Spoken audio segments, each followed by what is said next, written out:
Hey guys, welcome to another YouTube video.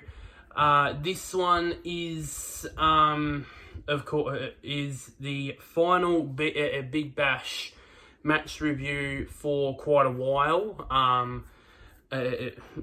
So because I'm going to be, I've said so many times, I'm going to say they're going to go on holidays for a week. Adjust the camera. So for a couple of weeks, I'm gonna, just gonna take a break from these, and then eventually come back for the back end of the Big Bash season. As I'm recording this, it's Christmas Day, so hopefully everybody's having a fantastic Christmas, and then of course a fantastic Boxing Day and all that on New Year's. So let's get into the match that was on Christmas Eve, which was yesterday between the Hobart Hurricanes and my boys, the Melbourne Renegades. And it started off get into the game straight away, and we started off in pretty interesting fashion. It was announced probably about a couple hours before the game started that the original Hurricane skipper Matthew Wade, he actually was suspended for this game due to having one, because apparently Cricket Australia, I think, have this policy of of abusive language and that sort of stuff, and I believe he went one too many on that one, so that meant he got him a one game suspension, which was replaced by former Australian captain in Tim Payne. It's his first Big Bash game since the BBL 07 final, which was the game before all this stuff in South Africa happened, and he became the Australian captain. So it's his first game back in the Big Bash, and that meant that the captaincy for the Hurricanes was handed off to Nathan Ellis for this game. The Hurricanes, of course, back to the actual action. The Hurricanes won the bat flip and elected to bat first. It was a very fast start from Jimmy Neesham and Darcy Short. This is actually the first game all the few games I've watched has been on free to air. I actually went to my nan and pops yesterday. I actually watched the game on pay TV on Fox, and it was a very fast start from the Hurricanes, in particular from Jimmy Neesham, hitting the first 6 and 4 of the match in two separate overs. And then Darcy Short got caught in the slits for a runnable 5. I think David Mooney took this one, which was great. Which was great for him. It was only his 7th game, but I think it was his first for the Renegades. So eventually it was a great game from him. Eventually, the Hurricanes ended their power play on 1 for 34. Soon afterwards, Jimmy Neesham got caught behind off of Dre Russ, who was in his last game in his stint for the Men in Red. Got caught behind for 28 off 19. And then the next over, David Mooney struck again with an absolute beauty of a full length delivery, which knocked Caleb Jules off stump out of the ground. It's just a fantastic sight to see that the stumps cartwheeling or stumps fly out the ground. It's just a fantastic sight for fans and for the bowlers and the fielding side, but not so if you're the batsman on the receiving end of it.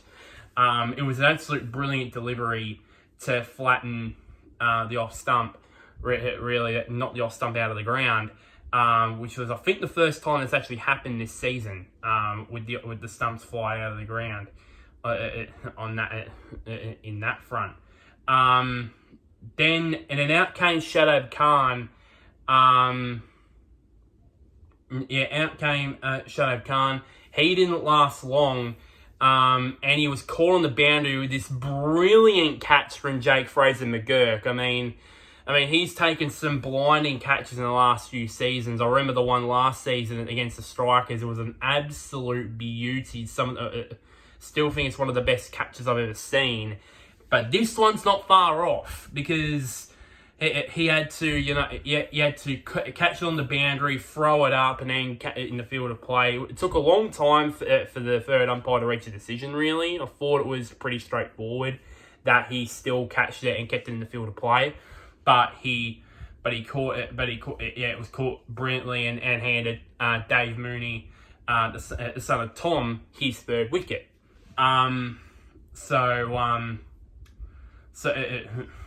His third wicket. Then out came Tim David. He also didn't last long. He was caught in the deep for 5 off 10, which handed Akil Hussain his first wicket of the game.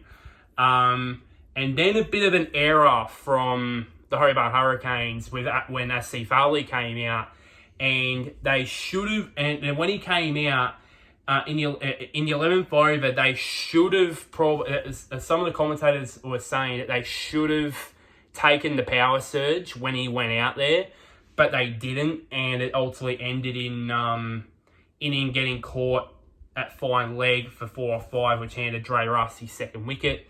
And then the Hurricanes took the power surge 2 overs before that, after they should have taken it. Tim Payne started off with a boundary, but that was all. It was all for him really on his Big Bash return. He got out LBW as plum can get off of Majib for 10 off 12. Joel Paris, he knocked the ball around. It hit a 4 and a 6, but then he went for one. I think he went, and then he went caught behind got caught bogged up in the air. Got caught by Sammy Harper, which handed Hossein his second wicket. Then Paddy Dooley, he also went as well. It also went as well. Caught at point for Tom Rogers to get his first wicket for the game. It was 9 down, and then soon afterwards, that was all she wrote for the Hurricanes innings. Of course, Nathan Ellis was the last man to go. Caught it long on for a very decent 21 from 18. It hanged in there for a while, which handed, but unfortunately not good enough, which meant handed Hossein his third wicket of the match. Which meant that the Hurricanes at the end of the 18th over were bowled out for 122. Neesham and Ellis played lone hands with the bat in the hand for the Hurricanes, with 28 and 21 respectively. Dave Mooney, as I said, in only his 7th Big Bash game, was the best bowler definitely for the Gades, with figures of 3 for 16 from his 4 overs, very economical from him. Which left the Renegades to only require a paltry a very small 123 runs to win from their 20 overs at a required run rate of just over a run a ball to not only stay undefeated, but because the Strikers had lost the previous night, that means they can not only go undefeated, but also can go top of the BBL ladder. A pretty easy target.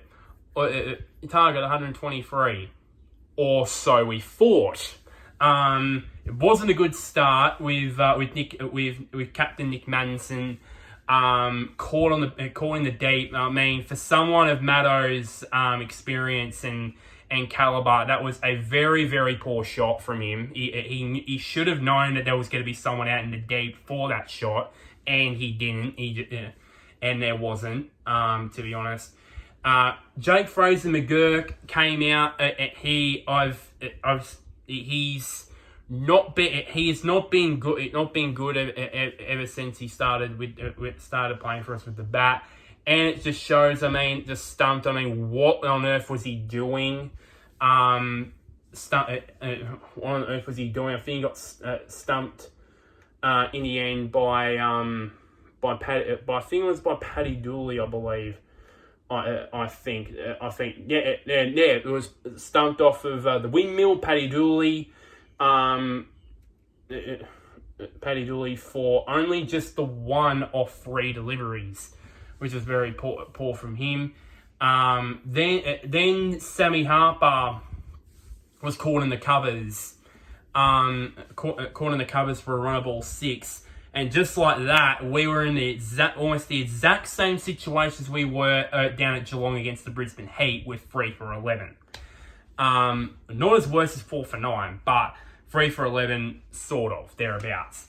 The Renegades ended their power play at 3 for 17. Probably not as low as 4 for 9 or 4 for 15, something like that from their power play in the previous game. But yeah, and then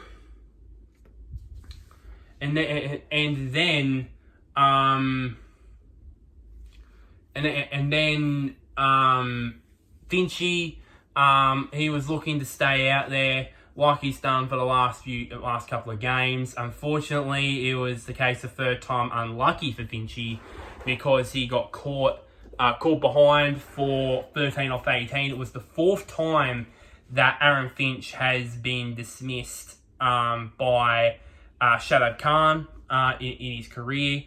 Starting to get the wood over him, to be honest, on that front. And then afterwards, they really did steady. John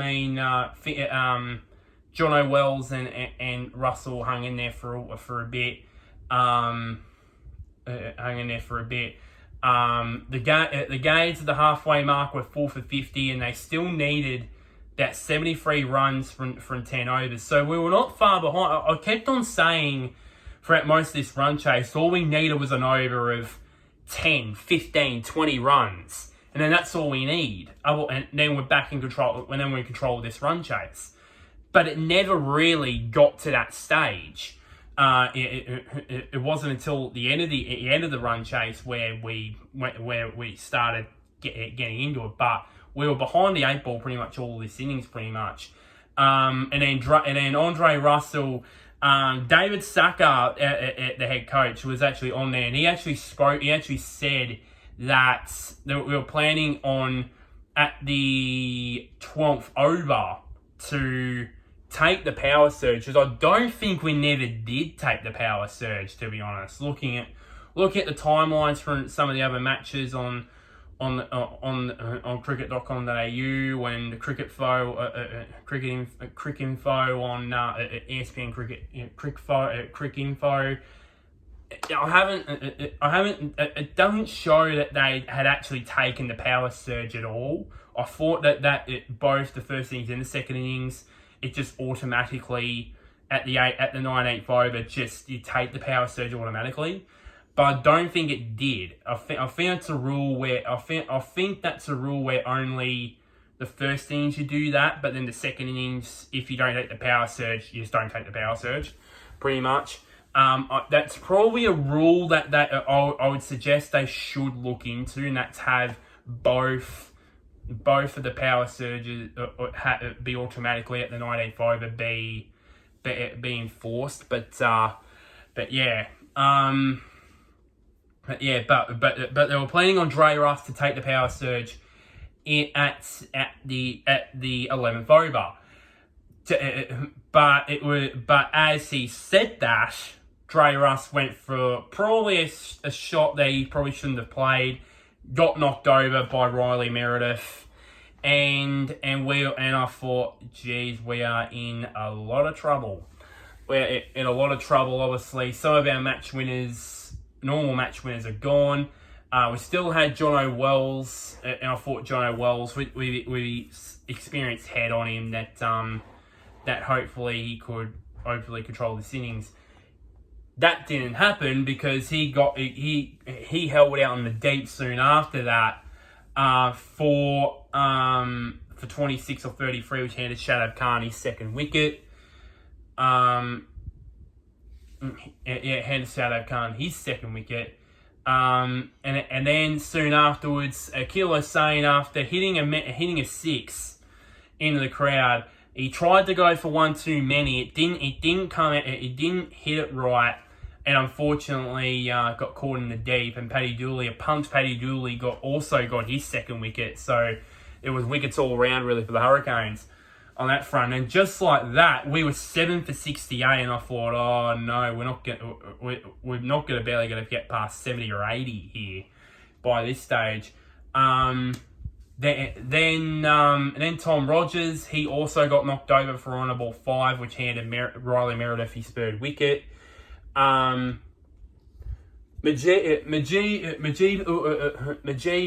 went out there and he just decided on every single ball I'm just going to reverse sweep it or reverse switch it or reverse sweep it. He almost got out a couple of times doing that. But he held in there well. While Sutherland was getting it because it looked like that Will was that Will was trying. It was getting in there, and then basically when it basically comes down to things, he'll just whack out of the park in the end, which he actually does do. But unfortunately, Majib held out on the boundary for 3 off 6, which handed Shadab his third wicket, and suddenly, just like that, the Renegades were 9 down and they're on the brink of our first loss of the season. But credit to Will Sutherland, he went down swinging. And when we got to about 38 runs to win, I thought all we needed was a 6, and that could change things. And then he did hit a 6, and I thought, okay, this could change things. And we slowly creeping up, but the problem was we only had 1 wicket in hand, and yeah, it was very good running there. Unfortunately, it was for Will. It was left for Sutherland for too much to do. He was the last man to go. Tried to go for another 6. Held out for a very, very brave 40 off 29 deliveries.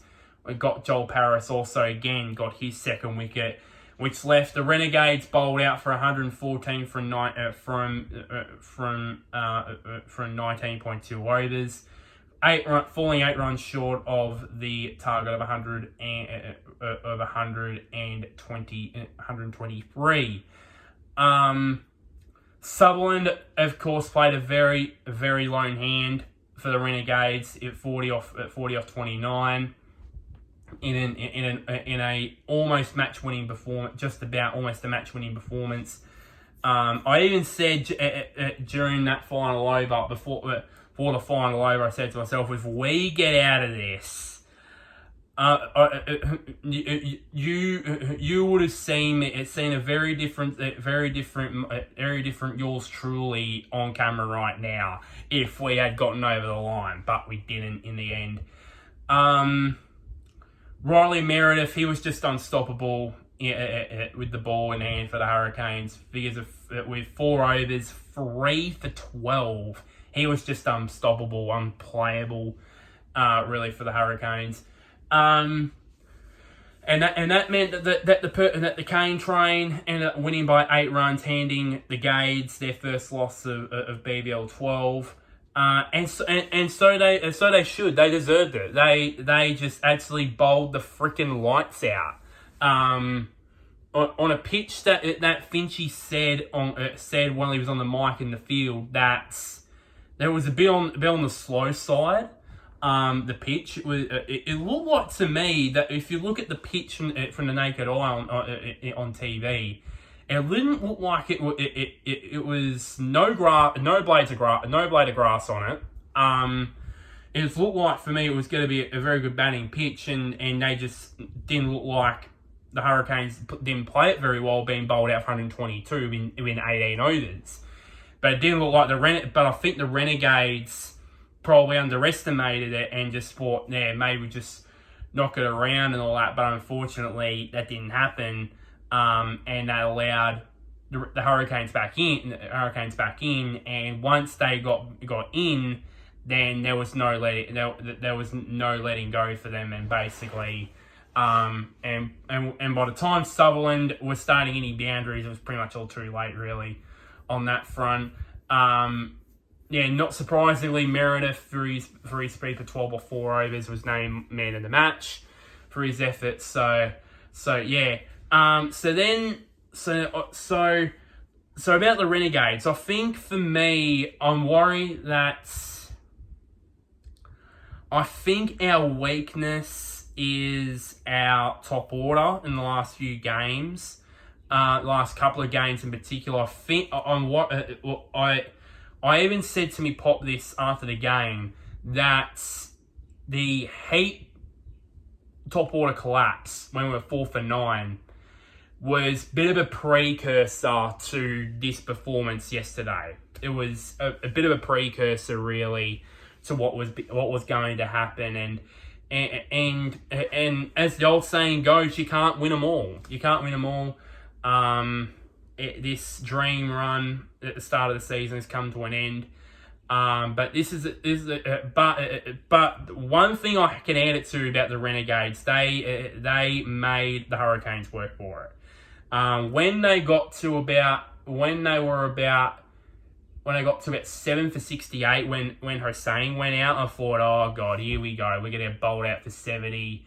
We're going to lose by 40 odd runs, and then next thing you know, we're going to drop out. We're going to not lose a game and not going to win a game for the rest of the season. We're going to finish bottom again.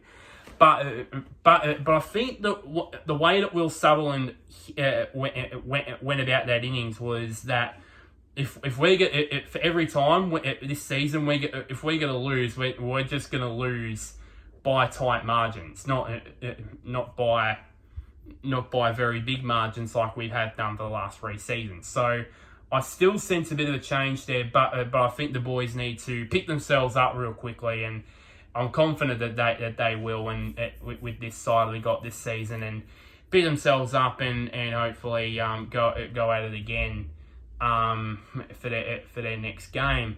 But that's the end of this. That's the end of this video. So as I said, the last match review for at least for another couple of weeks. Like this video, share to anybody who's a Hobart Hurricanes fan, or if you're a fellow Melbourne Renegades fan. Comment down below what were your thoughts on the game. If you watched it on TV as well, or if you were at the game, what were your thoughts on the game as well. And one last thing, somewhere down there, click on the big red button which is labeled subscribe. But until next time, guys, I'll see you guys later, and wherever you may be, may the sun or the moon shine on you. Merry Christmas to everybody as well.